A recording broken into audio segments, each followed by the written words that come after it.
तो hello people and welcome back to the channel. और आज की इस वीडियो में हम एक बार फिर से करने वाले हैं answering all your questions about the Yamaha FZS version 4 and other bikes. भाई वीडियो में आगे बढ़ने से पहले मुझे पता है कि यामाहा एफजेडएक्स हाइब्रिड लॉन्च हो चुकी है। मेरी शोरूम से बात हो गई है, उन्होंने कहा है कि अगस्त के फर्स्ट वीक में उनके पास में बाइक आ जाएगी।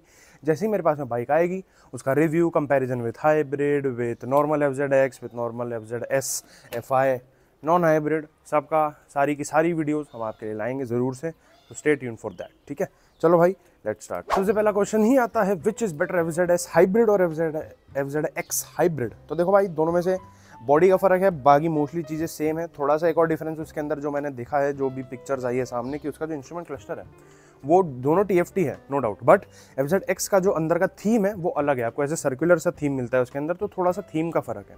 तो डिपेंड्स ऑन यू भाई। देखो, है दोनों यामाहा इंजन दोनों सेम है, ऑलमोस्ट क्या सारे ही फीचर सेम है। बस एफजेडएस हाइब्रिड में, एफजेडएस एफआई हाइब्रिड में आपको इंडिकेटर यहाँ पे माउंटेड मिलता है टैंक पे, उसके अंदर आपको नॉर्मल ऐसे वाले ही मिलते हैं। ठीक है, तो ये छोटी छोटी सी चीज़ें हैं।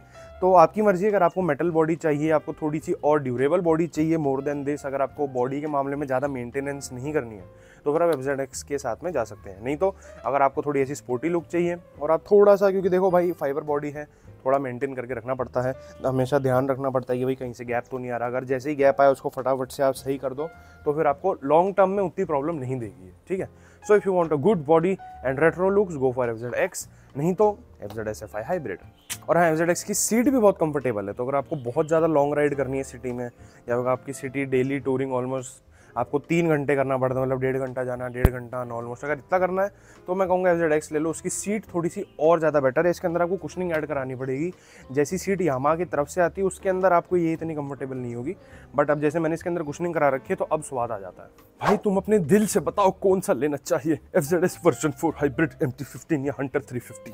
भाई मैं अपने दिल पे हाथ रख के बताता हूँ, एफजेडएस वर्जन 4 हाइब्रिड ले लो। क्योंकि अगर आपको सिटी में चलानी है तो this bike is the best.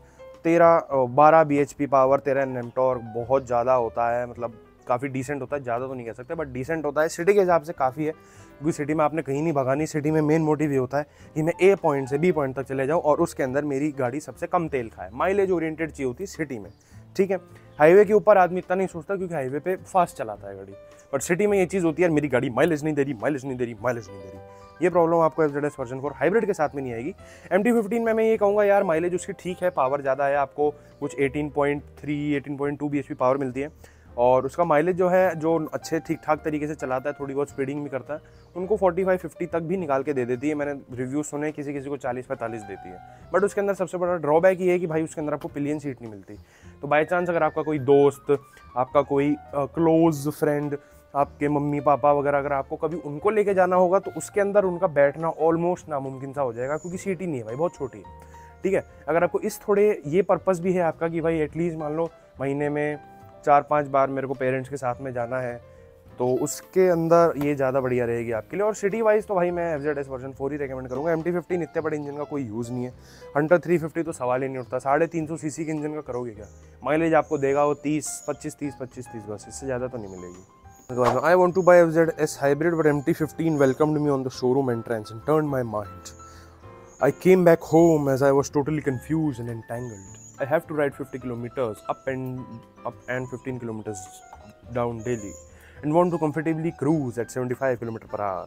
Mileage is not the concern, up to 45 km per liter for me. Which one should I choose? भाई देखो, cruising at 75 kilometre per hour बहुत आराम से कर देगी, 80 तक बहुत प्यार से जाती है, उसके बाद में स्ट्रगल करती है, उसके बाद आपको लगेगा कि भाई इसमें तो ताकत ही नहीं है। ठीक है, 80 तक बहुत प्यार से जाती है, उसके आगे तो मैं खुद कहता हूँ, क्योंकि मैंने लेके गया हूँ, मैं उसको 9500 भी लेके गया हूँ। 80 के बाद में जो है वो स्पीड वाला मज़ा ख़त्म हो जाता है, बहुत धीरे धीरे चढ़ती है। ठीक है, तो 70 तक आपको, 80 तक ये कोई दिक्कत नहीं देगी। एंड उसके अलावा 50 किलोमीटर आपका, 50 किलोमीटर डाउन, यानी कि दिन का आपका हो गया 100 किलोमीटर। तो उसके अंदर आप अगर हाइब्रिड लेते हो तो उसके अंदर आपको माइलेज अच्छी मिलेगी। कुछ अभी तो यामाहा ने एक पोस्ट डाली थी इंस्टाग्राम पे, जिसके अंदर 106 पता नहीं कितनी kmpl माइलेज दिखाई थी। हालांकि इतनी आपको रियल लाइफ में नहीं मिलेगी, वो क्योंकि कंट्रोल्ड एरिया में चलाते हैं, इतनी आपको रियल लाइफ में मिलेगी। 100 kmpl तो पॉसिबल ही नहीं मिल रहा है। बट आपको ये कि अगर आप प्यार से अच्छे से चलाओगे तो आपको 60 के आसपास दे देगी। अभी मेरी बाइक मेरे को 53, 54, 56 देती है, अभी तो नॉन हाइब्रिड है। अब यहीं पे मेरे पास हाइब्रिड होती, मैं आपके सामने, वो तो मेरे पास में है नहीं, वरना मैं आपके सामने आपको 62, 63 की माइलेज निकाल के दिखाता उसमें। ये मेरा चैलेंज है मेरे को कि हाइब्रिड दो एक महीने के लिए, मैं उसमें से 63, 64 की माइलेज निकाल के दिखाऊंगा आपको, ठीक है। तो माइलेज उस बाइक की बहुत अच्छी है, पर लेकिन आपको माइलेज से फ़र्क नहीं पड़ता। बट हाँ ये है कि कंफर्टेबली क्रूज आप इसके ऊपर कर सकते हैं, इसकी सिटिंग पोजीशन काफ़ी अच्छी है। अगर आप MT-15 लोगे यार, उसके अंदर फिर वो ये पिलियन वाली दिक्कत आ जाती है। दूसरी चीज़, उसके अंदर थोड़ी मेंटेनेंस कॉस्ट भी ज़्यादा है, क्योंकि लिक्विड कूल्ड इंजन है तो कूलेंट वगैरह ये सब डलता है। हालांकि इतने ज़्यादा रेगुलर इंटरवल पे चेंज नहीं होता वो, बट हाँ फिर भी। तो आप देख सकते हो भाई, आपके हिसाब से दोनों ही आपको उसमें फिट बैठेगी। अब इसके अंदर आ जाती है बात आपके बजट पे। अगर आप अभी जैसे हाइब्रिड है मोस्टली 1,65,000 1,72,000 के आसपास ऑन रोड पड़ती है, ऑल ओवर इंडिया देखा जाए एवरेज यही है उसका। अगर आप 2,15,000 से 2,20,000 खर्च कर सकते हो तो आप MT-15 ले लो। उसके अंदर आपको थोड़ी एक्स्ट्रा पावर भी आ जाएगी, उसके अंदर आपको क्या बोलते हैं उसको, प्रोजेक्टर हेडलाइट भी मिल जाएगा। तो थोड़े से बेनिफिट है उसके अंदर, थोड़े से ड्रॉबैक भी है, इट इज़ योर चॉइस। अगर आपको अच्छी पिलियन चाहिए, क्या बोलते हैं, सीटिंग चाहिए, then go for FZ SFI hybrid. Bro chain को लूप करने के लिए चेन स्प्रे का यूज़ करें या सबसे सस्ता गियर ऑयल यूज़ करें, दोनों में बेस्ट कौन सा है? अगर गियर ऑयल बेस्ट है तो कौन सा गियर ऑयल सही रहेगा? भाई देखो, मैं तो ये कहूँगा कि आप चेन लूब यूज़ करो, क्योंकि चेन लूब जो है वो पतला होता है, बहुत अच्छी तरीके से चेन में पेनिट्रेट करेगा वो।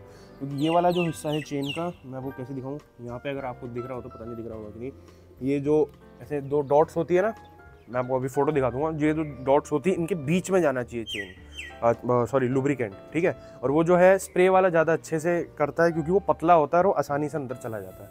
बट उसका ड्रॉबैक ये है कि भाई उसकी जो कोटिंग है वो थोड़ी जल्दी हट जाती है। तो अगर आपको कोटिंग ज़्यादा टाइम तक चाहिए तो मैं आपको ये कहूँगा कि आप गियर ऑयल यूज़ करो। बट माय सजेशन वुड भी, भाई spray is more than enough, आपका काम कर देगा वो। एक बॉटल अब देख लो, मेरे को कम से कम 5 से 6 बार मैंने लूप करा, आराम से चल गई, 200-250 रुपये की आती है। और गियर ऑयल भी भाई आपको इतने का ही पड़ता है, 150 कुछ रुपये का। बट हाँ ये कि वो थोड़ा सा लंबा चलता है, बट वो ढंग से पेनिट्रेट नहीं करता उसको। तो वो जो वो चेन वाली नॉइज़ है ना, वो आपको उसके अंदर थोड़ी सी आएगी, उसको टाइम लगता है अंदर तक जाने में। बट ये जो चेन वाला जो स्प्रे आता है, ये थोड़ा पतला होता है तो आसानी से पेनिट्रेट कर जाता है। फिर आता है यामा में स्ट्रीट में 45 से 50 की एवरेज मिलती है। भाई तुम झूठ मूठ का 65 कैसे बता रहे हो? भाई देखो, मैंने वीडियो बना रखी है, उसके अंदर मुझे 65 का माइलेज मिला है। हालांकि मैंने हाईवे पे चलाई थी, बट सिटी पे भी मेरी बहुत सारी ऐसी वो सिटी राइड वाली वीडियोस है, जिसके अंदर इसने मुझे 53, 56, 57, 58 तक का माइलेज दिया। और मैंने एक स्टोरी भी डाली थी जिसके अंदर, और स्टोरी कह रहा हूँ सॉरी, शॉर्ट्स भी डाला था। अगर आपको देखनी है तो उसका आपको आई बटन पे यहाँ लिंक दे दूँगा। उसके अंदर सिटी में मैं वैशाली नगर वाले मोड़ पे खड़ा था, वो जगह वेरीफाई कर सकते हो कि हाँ भाई असली में वो है AI जनरेटेड वगैरह, वो सब बकवास नहीं हो। 60 की माइलेज दिखा रही थी, मैंने वीडियो भी डाली थी उसकी, शॉर्ट्स डाली थी मैंने उसकी, आप उसको चेक कर सकते हो। तो ये बाइक भाई देती है, बस चलानी आनी चाहिए। अगर ढंग से चलाओगे तो देगी ये बाइक, मैं कह रहा हूँ। MT-15 से 55 का माइलेज निकाल दूँ मैं, ये तो फिर भी FZ है, 55 तो खैर ज़्यादा हो गया, बट 52, 53 तक आराम से निकाल दूंगा उससे। भाई ओ साहब तो ठीक है, मगर तू कैसे बच्चा नहीं लगता? 2 से 3 बच्चों का बाप लगता है। अच्छा 20 साल का हूँ मैं। I am thinking of 3 options to move from Yamalube synthetic new bike completed 4K kilometer, 4,000 kilometer, running only in a year. Nice. Shell Advance Ultra 40, Liquim Holy 40, Street Race Motul 7100 or 300V.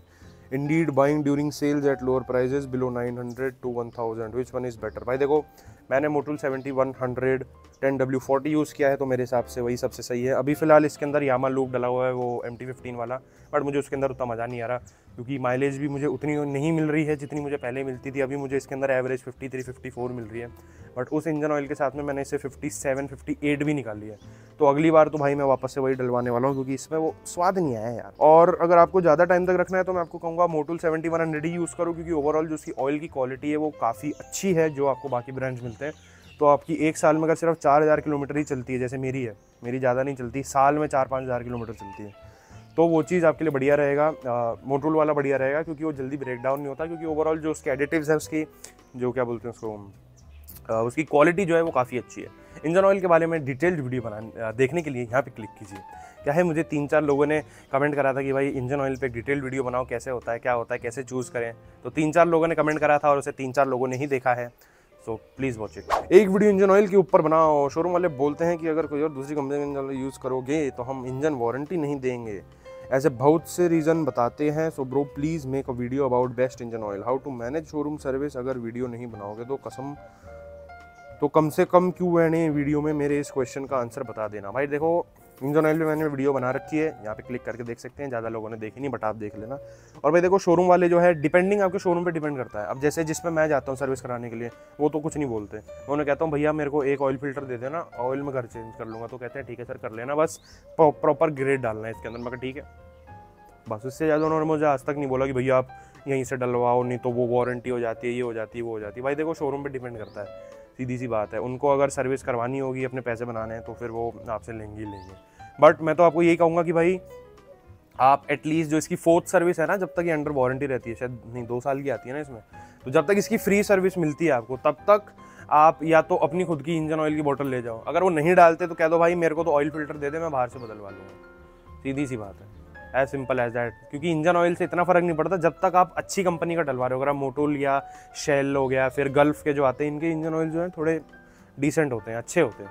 अगर आप ये use कर रहे हो तब तक तो आपके इंजन में कोई प्रॉब्लम ही नहीं आएगी। बट यस, या तो आप एक काम करो, मैं तो आपको यही सजेस्ट करूंगा भाई अपना सर्विस सेंटर चेंज कर लो। क्योंकि अगर वो इंजन ऑयल के ऊपर इतनी ज़्यादा वो कर रहे हैं तो आगे चल के जब अगर आपकी बाइक में एक्चुअली दिक्कत आ गई तो तब भी आपको थोड़ा दुखी कर देंगे वो। चलो भाई अगले पे आते हैं। भाई मत रिकमेंड किया करो FZS वर्जन 4 में पावर कम है, ये तो आपने बताया, बट ये नहीं बताया कि होंडा शाइन से भी कम है। कम पावर है इस गाड़ी को, फर्स्ट गियर में 10 की स्पीड, 30 जाने को 3rd गियर और 45 के ऊपर 5th गियर लगता है। मैं रिग्रेट कर रहा हूँ, सिर्फ गाड़ी ठीक है लेकिन पावर का क्या करूँ। न्यू गाड़ी है, 2000 किलोमीटर चला चुका हूँ। भाई पावर के लिए लेनी थी तो फिर MT-15 वगैरह लो ना, ये आप ले ही क्यों रहे हो, ये पावर के लिए है ही नहीं। क्योंकि भाई लीनियर डिलीवरी है, 150 सीसी में से अगर आपको 55-60 का माइलेज देना है कस्टमर्स को, तो फिर आपको वो क्या बोलते हैं उसको, डिलीवरी भी उस हिसाब से करनी पड़ेगी ना पावर की।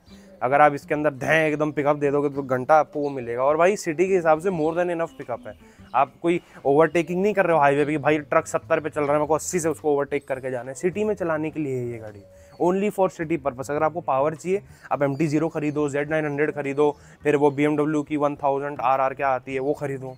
आपको पावर चाहिए तो ये इन छोटी बाइक्स क्यों लेते हो फिर आप? अगर आपको पावर चाहिए तो वो बाइक खरीदो भाई, नहीं तो वो ले लो जो अभी ये बजाज की वो आई है NS 400Z, वो ले लो। 4 महीने आप चलाओगे, उसके बाद में फिर उसकी सर्विसिंग से ही दुखी रहोगे। अब मैं ये नहीं कह रहा कि भाई बजाज बेकार है, पर लेकिन जैसे रिव्यूज़ आ रहे हैं उस बाइक के, मैं आपको वही बता रहा हूँ। क्योंकि नीचे एक भाई ने बहुत अच्छा कमेंट भी करा है, कहाँ गया, हाँ पावर वाली बाइक चाहिए तो पावर वाली बाइक पे जाओ ना। ये बाइक भगाने के लिए नहीं, सिर्फ आने जाने के लिए है। सबको भगाने के लिए नहीं चाहिए होती है बाइक। एग्जैक्टली भाई, ठीक है। तो इसलिए क्या बोलते हैं उसको, बाइक लेने से पहले थोड़ी रिसर्च करना जरूरी है। आप अपने यूजेज, अपनी ड्राइविंग के हिसाब से बाइक लो। अब जिस हिसाब की आपकी ड्राइविंग है, आप कह रहे हो कि भैया शाइन से भी कम पावर है, भाई आप हॉर्नेट 2.0 ले लेते, उसके अंदर आपको बढ़िया पावर मिलती, माइलेज आपको घंटा नहीं मिलता उसके अंदर, 35-40 से ऊपर वो बाइक जाती नहीं है। अब बहुत ही आराम से चलाओगे तब जाके आपको 45 माइलेज देती है वो, वरना उस गाड़ी में माइलेज ही नहीं। भाई please help me, I loved FZS version 3 but now FZS version 4 non hybrid is in town, is it worth to buy FZS version 3 और FZ वर्जन 4 नॉन हाइब्रिड, और should I take FZ version 4 non hybrid है? Please answer भाई, I am going to buy my first bike next week, so please help me. भाई देखो version 3 बहुत पुरानी हो गई यार, तो मैं तो रेकमेंड नहीं करूँगा, क्योंकि अब बहुत ज़्यादा ओल्ड लुक है सारी, बिल्कुल छोटी सी नोकिया 3310 वाली स्क्रीन दे रखी है, उसके अंदर छोटी छोटी सी हेलोजन टाइप, उसके अंदर लाइटिंग वगैरह है, कोई सच गुड फीचर्स भी नहीं है। आपको हाइब्रिड में थोड़ा बेटर मिल जाएगा आपको, नॉन हाइब्रिड में ट्रैक्शन कंट्रोल आ जाएगा, स्क्रीन बड़ी हो जाएगी आपकी, पूरा LED सेटअप हो जाएगा, और अब तो खैर ग्राफिक्स भी चेंज कर दिए उन्होंने नॉन हाइब्रिड के, तो वो थोड़ी ज़्यादा बेटर लगेगी। आई गेस मेरे ख्याल से 8 या 10 हज़ार रुपये का फ़र्क है, तो थोड़ा 3-4 जगह खुजाओ यार, गिर जाएंगे 10 हज़ार रुपये। आपने FZS वर्जन 4 के टैंक स्टिकर्स किधर से परचेज किए हैं और आपने कौन से टूल से टायर अगर ओपन किया था? भाई देखो टैंक स्टिकर्स एक यहाँ पे लगा है, इसको कहते हैं नी पैड या थाई पैड, ठीक है। ये है टैंक पैड जो यहाँ बीच में लगा हुआ है, ये दोनों ही मैंने यामाहा के शोरूम से परचेज किए थे, बट आपको ये ऑनलाइन अमेजोन पे भी मिल जाएंगे, उसका लिंक नीचे आपको डिस्क्रिप्शन में दे दूंगा, ठीक है। एंड उसके बाद में टायर हगर कौन से टूल से ओपन किया था? और टायर हगर के लिए ये वाला जो बोल्ट है, दिस इज 10 mm के बोल्ट से आपका ये ओपन हो जाएगा, ये एंड जो इस तरफ है, ठीक है। और सामने जो फ्रंट स्प्रॉकेट है इसका, दिस इज 8 mm, ठीक है। तो 8 mm और 10 mm की टी से आपका टायर हगर और फ्रंट स्प्रॉकेट कवर निकल जाएगा। ओके मेरे को वीडियो नियामा सर्विस सेंटर वो फ्री सर्विस बोलकर सब कुछ का पैसा लेते हैं। भाई देखो फ्री सर्विस में सिर्फ और सिर्फ लेबर फ्री होती है। मान लीजिए आपका तेल की बोतल है 500 रुपये की, उसका लेबर है 150 रुपये की, तो आप 500 रुपये तेल के पैसे दोगे बट 150 रुपये लेबर के नहीं दोगे। तो ये हर कंपनी में होता है, सिर्फ जो लेबर चार्ज है वो हट जाता है, बाकी जो इसके अंदर सामान डलेगा उसका आपको पे करना ही पड़ेगा obviously. Owner review FZ maintenance कितना आता है? भाई जब तक फ्री सर्विस है आई वुड से, अगर आप नॉर्मल जो इसके अंदर इंजन ऑयल यामा प्रिस्क्राइब करती है मिनरल 10W40, तो आपकी इसके अंदर एक बार में आनी चाहिए अराउंड 600 to 700 रुपीज़, ज़्यादा ज़्यादा 800, उससे ऊपर नहीं जाएगा। बट अगर फ्री सर्विस नहीं है तो ये फिगर 1000-1200 तक जा सकता है। मोस्टली जो जनरल सर्विस है, अगर कुछ एक्स्ट्रा चीज़ें चेंज हो रही है, जैसे आपका ब्रेक पैड चेंज हो रहा है, तो फिर उसका चार्ज अलग है, क्योंकि ब्रेक पैड हर सर्विस पे चेंज नहीं होता। 6-7 हज़ार किलोमीटर आराम से जो ठीक से गाड़ी चलाते हो, जो ऐसे करके नहीं चलाते, उनका आराम से आप लगा लो 5000-6000 तक एक सेट ऑफ ब्रेक पैड चल जाते हैं, तो उतना ज़्यादा खर्चा नहीं आता उसका, ठीक है। और एफजेड के लिए कोई बजट वॉशिंग शैम्पू बताओ, या हम हेयर शैम्पू से वॉश कर सकते हैं? भाई देखो, सबसे बढ़िया शैम्पू बताता हूँ आपको। आप किसी भी जनरल स्टोर पे जाइए, वहाँ पे सैशे लटके होते हैं शैम्पू के, उसमें से कोई सा भी चूज़ कर लो। मैं पर्सनली क्लिनिक प्लस से धोता हूँ, क्योंकि महिलाओं के लिए वो अच्छा होता है, जितना मैंने ऐड में देखा है, और ये भी स्त्रीलिंग ही होती है। तो क्लिनिक प्लस का 1 या 2 रुपये वाला सैशे लो, बाल्टी लो, फाड़ो, अंदर डाला, पानी भरा, उसके अंदर कपड़ा लिया, बढ़िया से गुड़ गुड़ गुड़ गुड़ गुड़ गुड़ गुड़ करा और इसको रगड़ दो, बस। कोई महंगे शैम्पू खरीदने की ज़रूरत नहीं है। ये आपकी स्कैल्प नहीं है जिसको एलर्जी हो जाएगी। दिस इज़ प्लास्टिक, इसको फ़र्क नहीं पड़ता, बस कपड़ा आपका साफ़ होना चाहिए। जिस बाल्टी में आपने वो अपना मिश्रण बनाया है, उसके अंदर मिट्टी नहीं होनी चाहिए, क्योंकि कपड़ा वो मिट्टी उठाएगा। अब इसके ऊपर रगड़ोगे, इसके ऊपर स्क्रैच आ जाएंगे। बस आपको ये चीज़ का ध्यान रखना होता है। और सरफ वगैरह से इसको ना धोइए, क्योंकि सरफ में थोड़े ऐसे सॉलिड पार्टिकल्स होते हैं, वो भी आपको इसके ऊपर जो है स्क्रैच लगा देंगे। तो शैम्पू कोई सा भी यूज़ कर लो, आप 1-2 रुपये का सैशे खरीदो, काम हो जाएगा आपका। सो आज की वीडियो के लिए इतना ही। अगर आपको वीडियो पसंद आई हो तो इसे लाइक जरूर करना, शेयर जरूर करना, और मुझे कमेंट करके बताना अगर आपका कोई और सवाल है रिलेटेड टू FZS या एनी अदर बाइक्स, ठीक है। FZX का रिव्यू जल्दी बनाऊंगा मैं, ठीक है। सो आज की वीडियो के लिए इतना ही। Thank you for watching, subscribe to the channel, and जय महाकाल एवरीबॉडी।